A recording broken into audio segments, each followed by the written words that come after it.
عليكم ورحمة الله. النهاردة مع بعض نعمل صينية بطاطا بالمهلبية. الكبير بيحبها والصغير بيحبها، وحاجة اقتصادية وعندنا في البيت مش مكلفة جدا يعني. و3 كيلو البطاطا ب10 جنيه في السوق. أنا جايبة 3 كيلو قسمتهم، هعمل نصهم صينية بالمهلبية واشيل التاني احتاجهم في أي حاجة تانية. تعالوا مع بعض نشوف هنعملها ازاي. معايا بقى السكر ومعايا اللبن طبعا، ومعلقتين سمنه بلدي او اللي عندك حطيه، وورقه فانيليا ومكسرات زبيب جوز الهند اللي عندك حطيه. يلا مع بعض نشوف هنعملها ازاي. دلوقتي بقى انا هسلقها. انا سلقتها اهيت. انا سلقاها بقشرها عشان لو سلقتها من غير قشرها بتشرب ميه كتير، وبرده دي يعني دي حريه اللي انت عايزاه اعمليه، لكن انا بحب ان انا اسلقها بقشرها. انا غسلاها كويس قوي وسلقاها. فهقشرها بقى دلوقتي وارجع لها. انا كده قشرت بقى البصل اهيت. هرسها بقى بالهراسه. لو ما عندكيش هراسه بشوكه.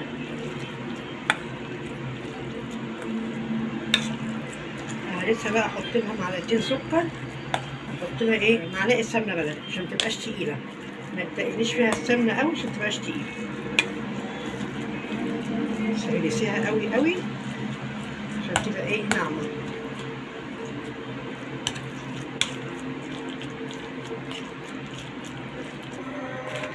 وانا بهرسها بقى كده احط لها شويه جوز الهند كده، اللي عندك حطيه.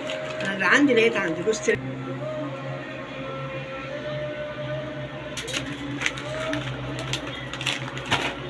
وحبه جوز الهند بتديها طعم جميل، وجوز الهند بتديها ريحه حلوه. احط لها معلقتين سكر، معلقتين سكر،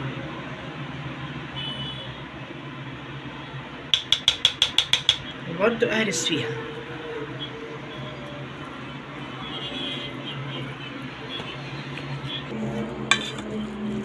بعد كده اتهرست اهي معايا اهيت. والزبيب مع جوز الهند مش باينين خالص اهو. كده هرستها كويس قوي.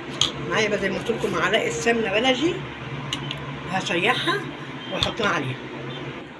انزل بقى بحته السمنه اللي انا سيحتها ديت عليها. ريحتها جميله.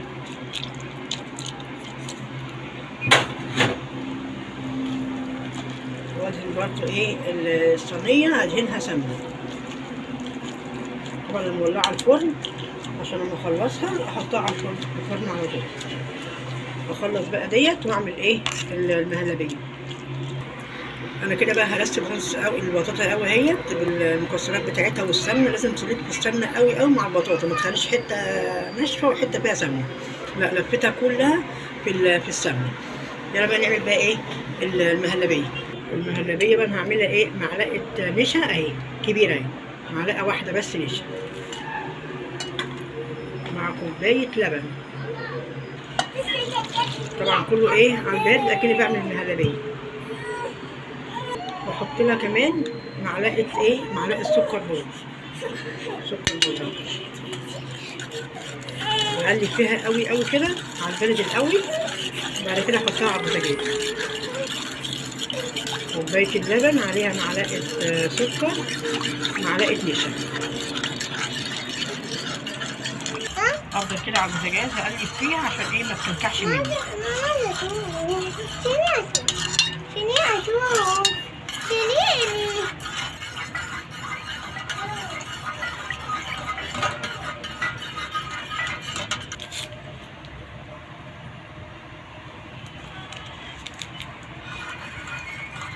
معلش انا نسيت احط رشه الفانيليا الاول برضه على البارد.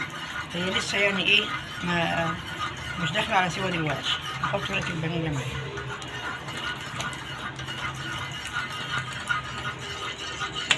بصوا بقى القوام بتاع المهلبيه عمل ازاي. هو ده ده اللي احنا عايزينه. اطفي عليها بقى واحطها في الصينيه واحط عليها المهلبيه. انا دهنت طبعا الصينيه اهيت سمنه. انزل بقى البطاطا عليها واسويها، اخليها سوا واحد.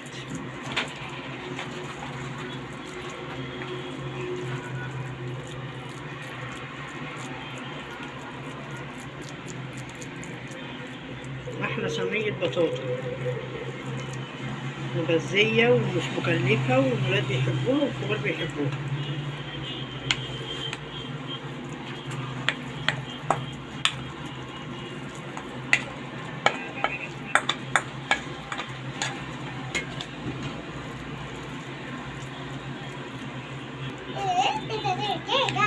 كده سويت اهو في الصينية اهي.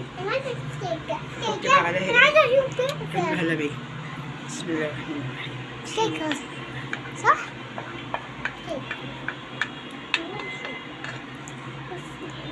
برضه اوزع ايه اوزع المهلبية كده عليها. والبوتاجاز الفرن البوتاجاز انا مولعاها. بس عايزة اشوف، انا عايزة اشوف.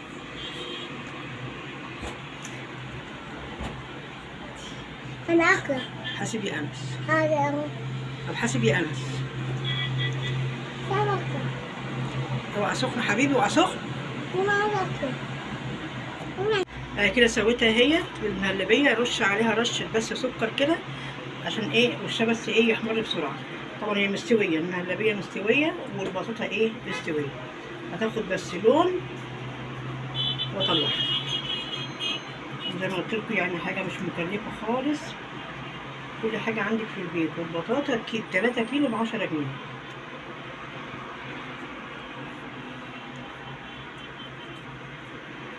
ادخلها الفرن بقى. وكده بعد ما خلصتها بقى خرجت من الفرن. بصوا شكلها جميل ازاي. معلقة السكر حمرت وشها. تبرد بس كده. هقطعها عشان ما اقطعهاش وهي سخنه. لو قطعتها وهي سخنه ما هتتهري مني.